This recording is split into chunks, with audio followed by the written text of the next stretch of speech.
बिस्मिल्लाहिर्रहमानिर्रहीम। नाज़रीन, मैं हूं जावेद बलोच और उम्मीद है आप लोग खैरियत से होंगे। तहरीक इंसाफ के बानी चेयरमैन ने अपनी जो शहादतें हुई हैं, जो लोग जहाँ भाग हुए हैं, जो वो क्लेम करते हैं कि 24 नवंबर को 26 नवंबर को उनके कारकुन जो है वो मारे गए पुलिस एक्शन में, उस पर एहतजाज करते हुए उन्होंने फ़ैसला किया है कि हम इंटरनेशनल फोरम पर जाएंगे। इस मामले को जो है वो बैनुल-अक़वामी फोरम पर उठाएंगे ताकि हमें वहाँ से इंसाफ मिल सके।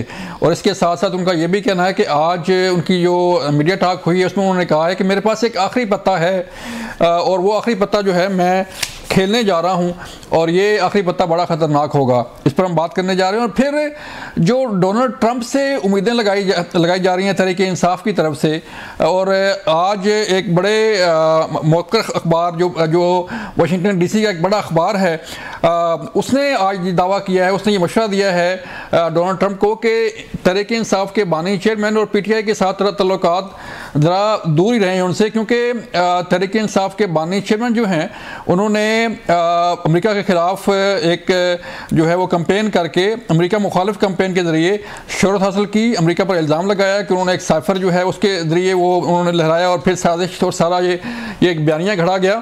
तो उससे उन्होंने मशवरा दे रहे हैं डोनाल्ड ट्रंप को कि ज़रा उनसे दूर रहा जाए, क्योंकि तहरीक इंसाफ के बानी चेयरमैन की सियासत जो है वो अमेरिका के लिए ख़तरनाक साबित हो सकती है। इस पर हम बात करने के कि आखिर अब वाशिंगटन के अमेरिका के अखबारात में जो है ये खबरें आना शुरू हो गई हैं कि तहरीक इंसाफ के बानी चेयरमैन जो है अमेरिका के लिए कोई अच्छी कोई नेक शगुन नहीं है, क्योंकि अमेरिका और पाकिस्तान के बाहमी तल्लुकात जो है हमेशा से रहे हैं और बायलैटरल टॉक्स हुई हैं, बायलैटरल इश्यूज़ पे जो है वो पाकिस्तान का और अमेरिका का एक तल्लुक रहा है। तो उसे मशवरा दिया जा रहा है कि उसे ख़राब ना किया जाए। इस पर हम बात करेंगे। हमारे साथ आज मौजूद होंगे सीनियर सियासतदान मोहम्मद अली दुरानी साहब, उनसे बात करेंगे। दुरानी साहब, बहुत शुक्रिया सर वक्त देने का।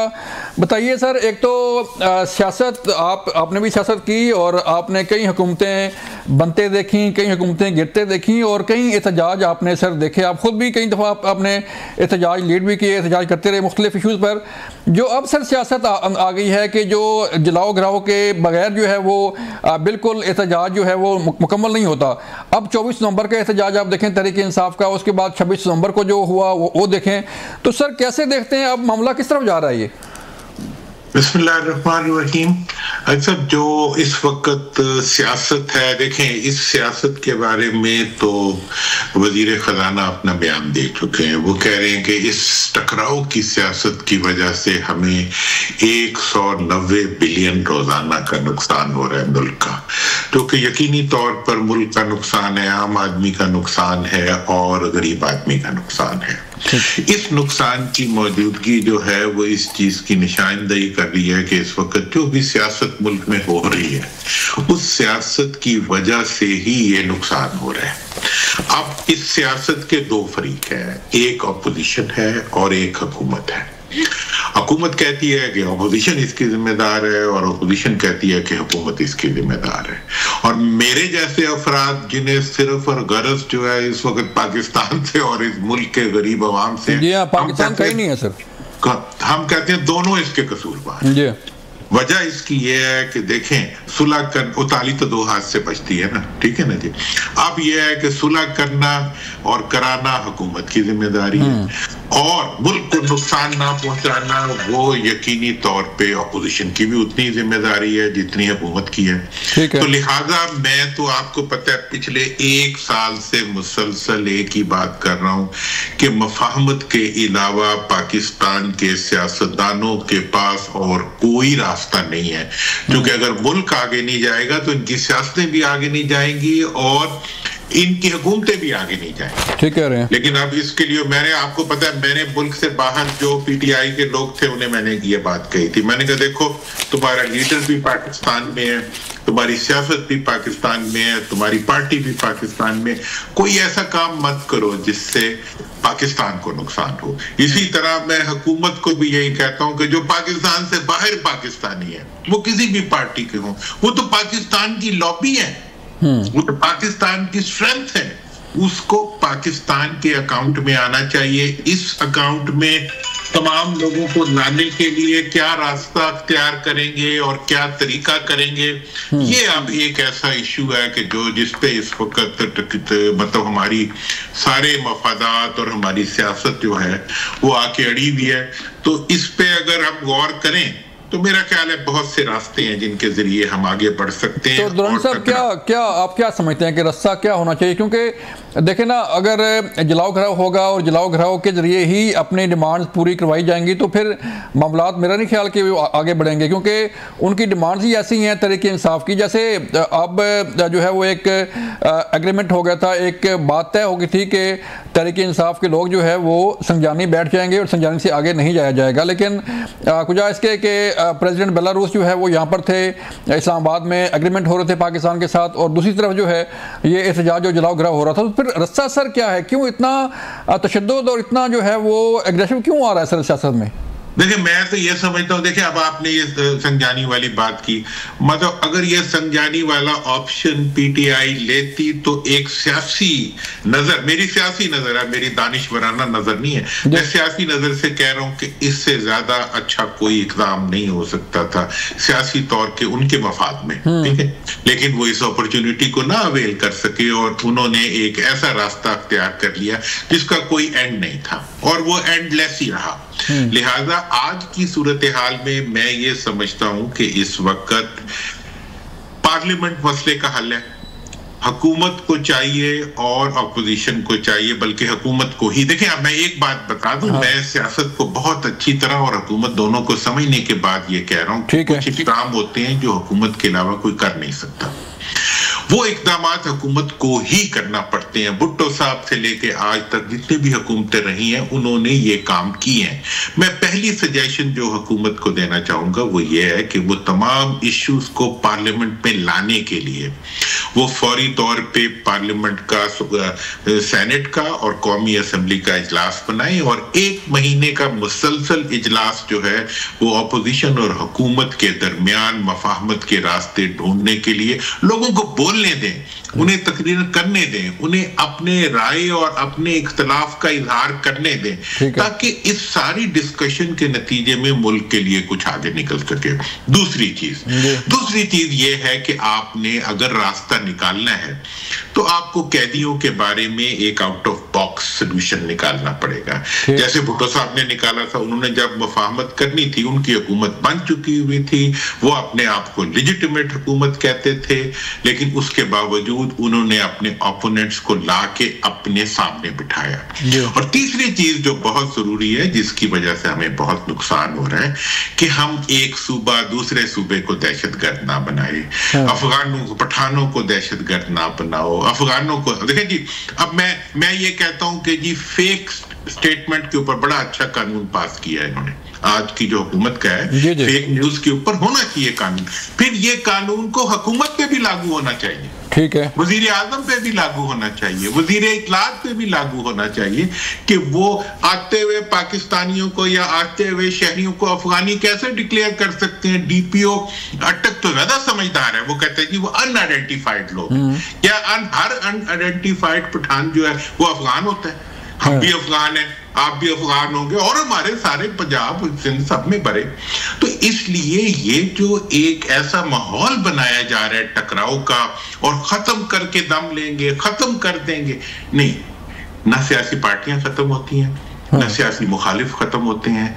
इंशाअल्लाह इस मुल्क ने रहना है, ये मुल्क उसी वक्त आगे बढ़ेगा जब हम खत्म करने के बजाय आगे बढ़ने का रास्ता देख सकेंगे। इख्तलाफ के बावजूद हमें इख्तलाफ में से इत्तफाक को निकालना है, हमें टकराव के बजाय मफाहमत के रास्ते को अख्तियार करना है। तो उसके लिए हमें नेशनल यूनिटी। दुरानी साहब, ऑप्शन फिर क्या है? अब ये भी कहा जाता है ना कि जी अब आफ्टर 15 डेज जो है वो तहरीक इंसाफ के बानी चेयरमैन बाहर होंगे, अब बाहर आ रहे हैं। ये नवंबर बड़ा अहम था, नवंबर खत्म हो गया, अब कहा जा रहा है दिसंबर में जो है बाहर आ जाएंगे। तो ऑप्शन क्या है तहरीक इंसाफ के बानी चेयरमैन के पास?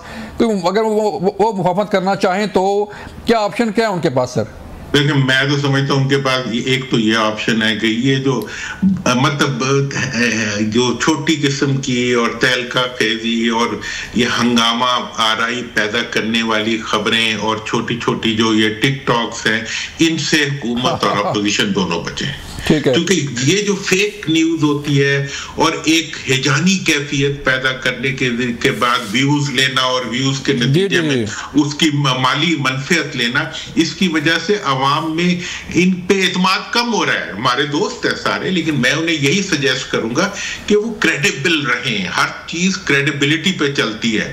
तो इसलिए पहली बात तो ये है कि इस चीज से बाहर तो आना जो है आना ही होता है। कितनी देर आप किसी को कैद रखते? मैं तो बल्कि हुकूमत को कहूंगा कि बानी पीटीआई समेत तमाम पीटीआई के लीडरों को जो है वो एग्जिट कंट्रोल में डाल के उनको छोड़ दें। पाकिस्तान में वो क्या कर लेंगे? आपको मैं एक बात बताऊं कि पाकिस्तान का कोई हुकूमत की मौजूदगी में कोई भी पार्टी कुछ नहीं बिगाड़ सकती।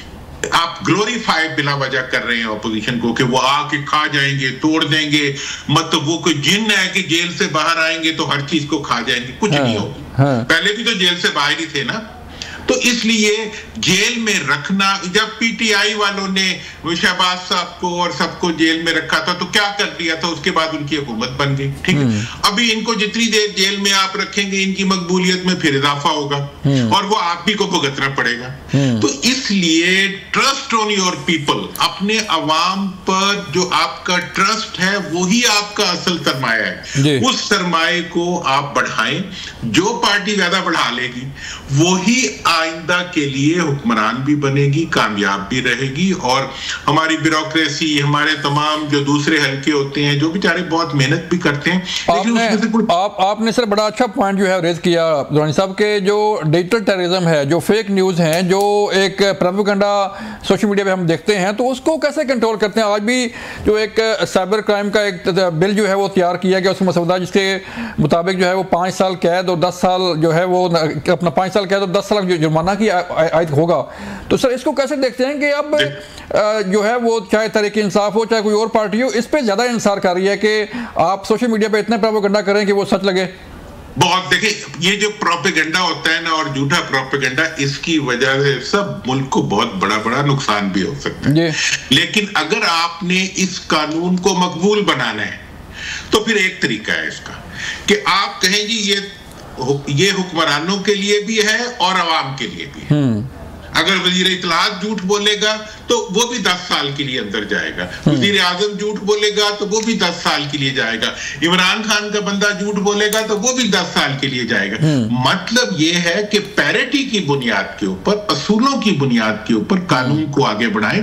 कानून वो होता है जो सबके लिए एक हो। अगर आप कहेंगे कि ये कानून हमने इसलिए बनाया है कि हमने अपने मुखालफिन को पटा डालना है, तो ये पटा कानून जो होता है ये अपने गले का पटा ही बन जाता है, दूसरों के लिए पटा नहीं बनता। तो ये अब एक हिकमत का, देखिए मैं वो बात करता हूं, मैं अच्छी बात यह है कि इस वक्त तो मेरा दिल दुखा हुआ है अपने मुल्क के लिए, और मैं प्योरली कोशिश यही करता हूं कि मैं मुकम्मल तौर पे वो बात करूं जिससे मुल्क का फायदा हो, और ये मुल्क का फायदा है। मैं समझता हूं कि इस वक्त हुकूमत जितनी ज्यादा इंक्लूसिव हो जाएगी, हुकूमत जितनी ज्यादा एतमाद और अमन को डेसिपेट करेगी। अब पता नहीं कौन इन्हें कह रहा है कि जी आप जितना सख्त बयान देंगे उतनी अवाम में मकबूलियत।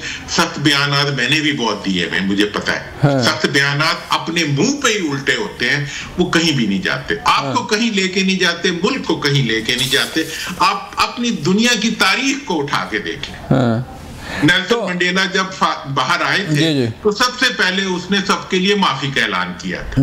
इसी तरह आज हुकूमत अगर ताकत में है, अगर वो आज माफी का ऐलान, किसी के पास कुछ रहेगा ही नहीं। ऐसे ही है, ऐसे ही है। कहते हैं जी कहां से बात शुरू करें? मैं कहता हूं बात वहां से शुरू करें जहां कोई बोल ना सके, और वो ये है कि आप कैदियों को रिहा करें और कहें यार ठीक है जो करना है करो, फिर हम देखते हैं कौन कुछ करते हैं जी बाहर। तो आप ये कह रहे हैं कि सर तहरीक इंसाफ के बानी चेयरमैन को रिहा कर दिया जाए?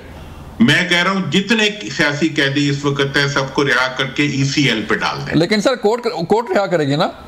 कोर्ट ही करेगी ना। हाँ। आप तो देखिए, अब जब हुकूमत ये कहती है कि ये अंदर ही रहेंगे, हम इनको अंदर ही रखेंगे, ये दहशतगर्द है, इनको हम बाहर नहीं आने देंगे, ये फितना है, तो ये सब चीजें उनको सपोर्ट करती हैं। आप कहें जी कि हम इस मामले में न्यूट्रल हैं, अगर कोर्ट और बल्कि मैं तो हुकूमत के पास अख्तियार है कि अगर वो चाहें कि हमने निगोशिएशन करनी है, हमने डायलॉग करनी है, तो वो किसी को भी रिहा करा सकती है। हुकूमत तो हुकूमत होती है, तो वो छोड़ के वो अपने सामने बिठा लेंगे, उसके बाद क्या किसी के पास रह जाएगा।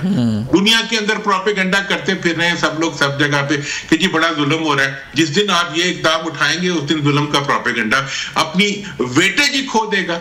आप आगे बढ़ने के लिए देखें, इस वक्त हुकूमत के पास सबसे लीथल हथियार जो है वो बंदूक या आंसू गैस नहीं है। हुकूमत के पास सबसे लीथल हथियार इस वक्त ये है कि वो मफाहमत का हथियार है।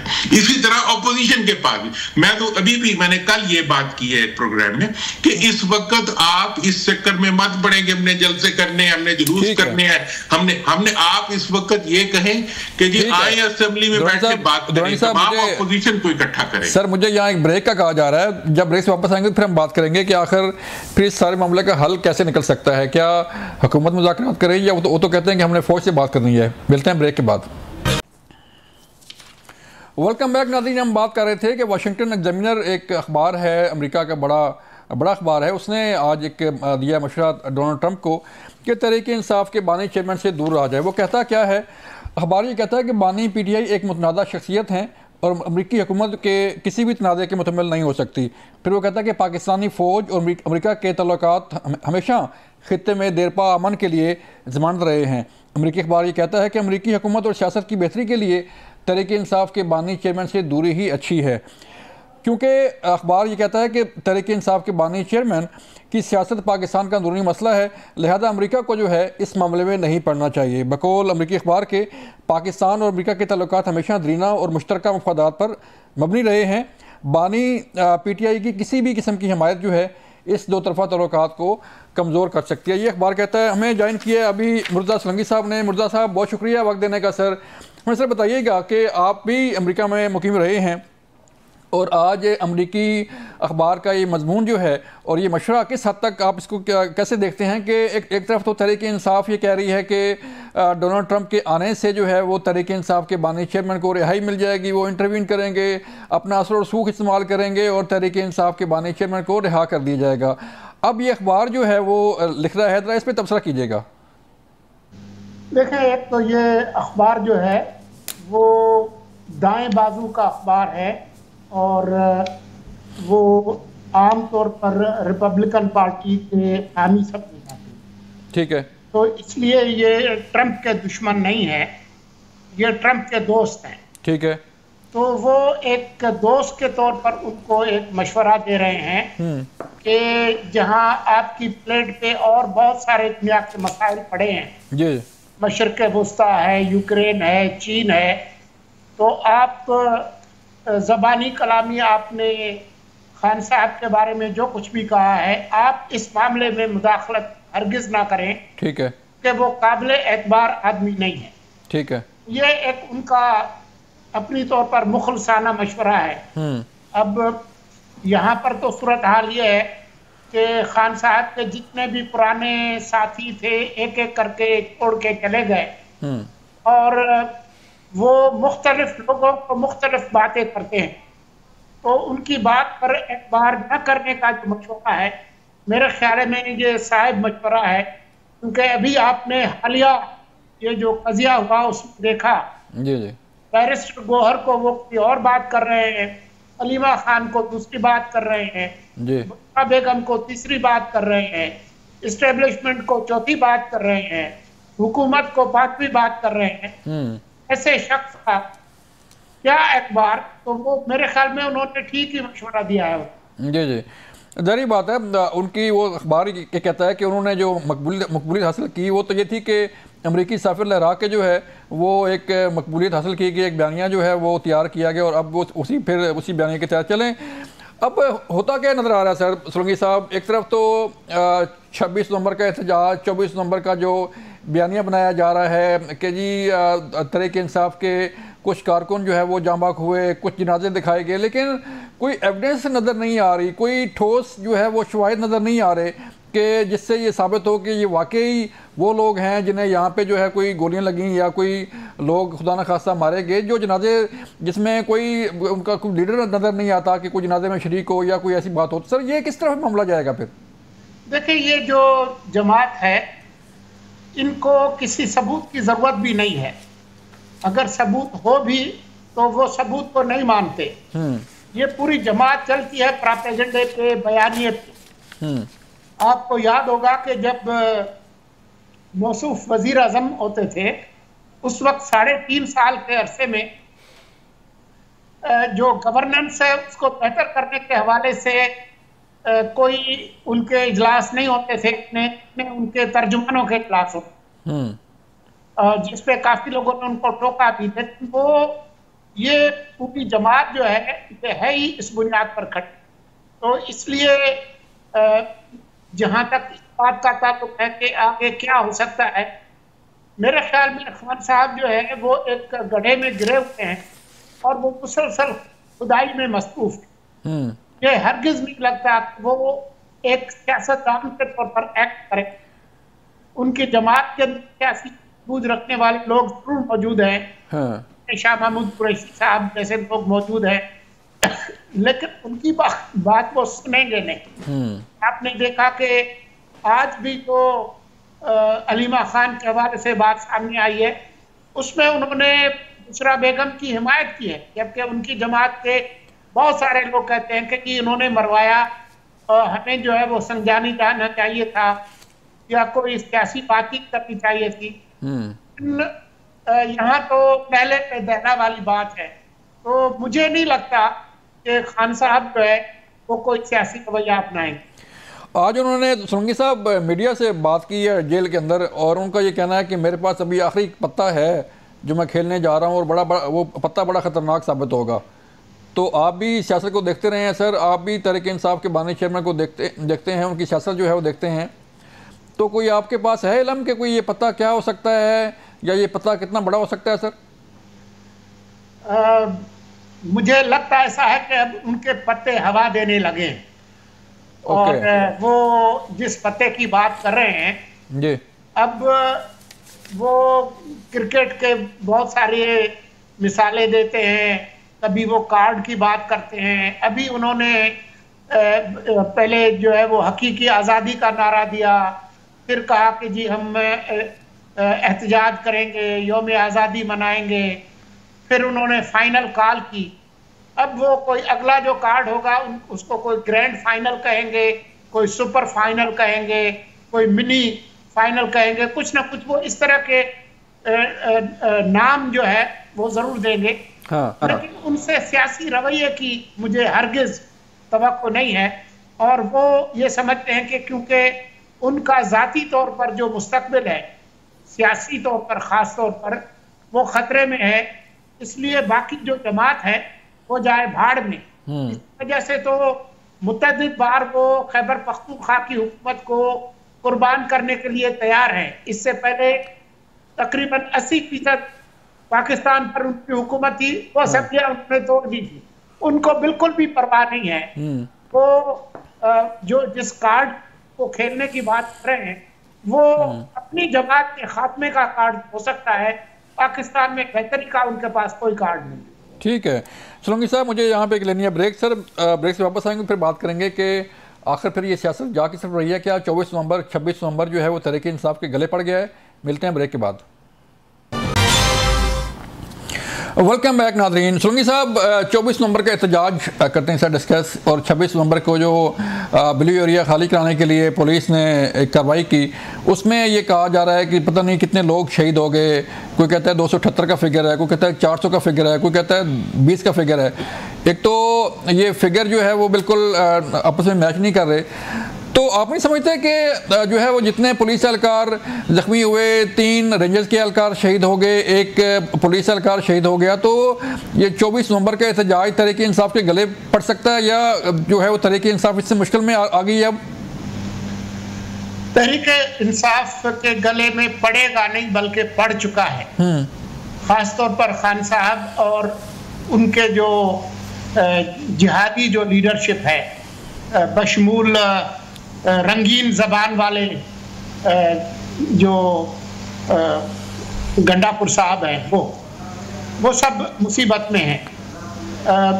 लेकिन आप अभी भी देखें कि पहले इन्होंने कहा कि जी सैकड़ों हजारों लोग जो है वो मारे गए, आर्टिफिशियल इंटेलिजेंस से जना एवेन्यू का ब्लू एरिया में एक खून आलूद जो है वो एक मंजर कशी की जी मुख्तलिफ तरह की। अभी हालिया दिनों में उन्होंने कहा जी उनको कोई फौजी कस्टडी में रखा हुआ है, अडियाला से लेकर गए हैं।